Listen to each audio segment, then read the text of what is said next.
تعالوا اوريكم بعمل ازاي البلو بيري مافنز. بيطلع طعمها حلو قوي قوي وطريه جدا.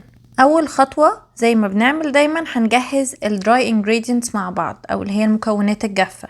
المكونات الجافه عباره عن 2.5 كوباية دقيق متعدد الاستخدامات او 300 جرام، معلقه صغيره ملح. انا استعملت نص معلقه يعني، بس على حسب زي ما تحبوا، نص معلقه، معلقه بالكتير قوي بس صغيره، ومعلقتين صغيرين بيكنج باودر.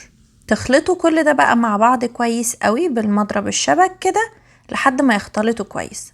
تاخدوا معلقة وتشيلوها، تكونوا مجهزين 150 جرام بلو بيريز. تكونوا مغسلين البلو بيريز وسايبينها لحد ما تصفي كل المية اللي فيها، مصفينها كويس، وبعدين تحطوا لها المعلقة دي وتقلبوا كويس قوي مع بعض. الخطوة دي مهمة جدا علشان البلو بيريز ما تسقطش لتحت وهي المافن بتستوي. هنبدأ بقى نجهز الوات انجريدينتس مع بعض في بول تاني. المكونات دي عبارة عن ربع كوباية زيت نباتي، ربع كوباية زبدة سايحة، كوباية الا ربع لبن كامل الدسم يبقى بدرجة حرارة الغرفة، نص كوباية كريمة حامضة تبقى برضو بدرجة حرارة الغرفة، بيضتين بدرجة حرارة الغرفة، معلقة كبيرة فانيليا، وربع معلقة الموند اكستراكت. كل ده يتضرب مع بعض كويس قوي ويتحط له 3/4 كوباية سكر، وممكن تخلوها كوباية كاملة لو تحبوه مسكر زيادة. هتاخدوا بقى الوات انجريدينتس وتقلبوها مع الدراي انجريدينتس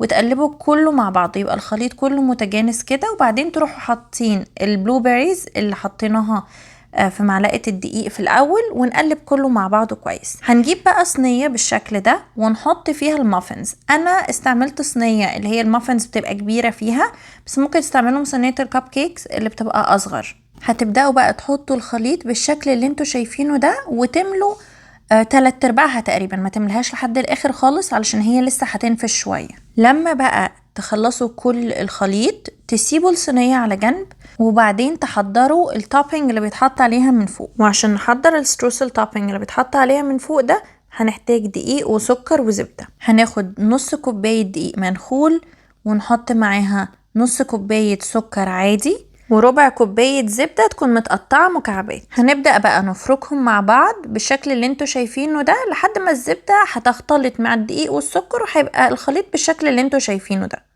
هناخد بقى التوبينج ده ونحطه على البلو بيري مافنز. هو انتوا مش لازم تحطوه، ممكن تدخلوا على طول المافنز من غيره الفرن وتستوي، بس انا بالنسبه لي التوبينج ده is a must في الريسيبي دي. انا بحب جدا طعم البلو بيري مافنز بالتوبينج ده.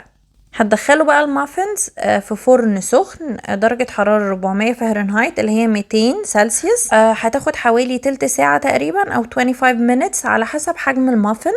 هتعرفوا ان هي استوت لما طبعا تدخلوا خلة السنان تطلع نضيف. جربوها على الفطار الصبح مع كوباية قهوة او حتى از سناك، طعمها تحفة. ما تنسوش تشتركوا في القناة وتدوسوا على الجرس لو لسه ما اشتركتوش عشان تشوفوا الوصفات الجديدة، وما تنسوش تسيف الريسيبي وتشارك مع حد بيحب البلو بيري مافنز. وبالهنا والشفا.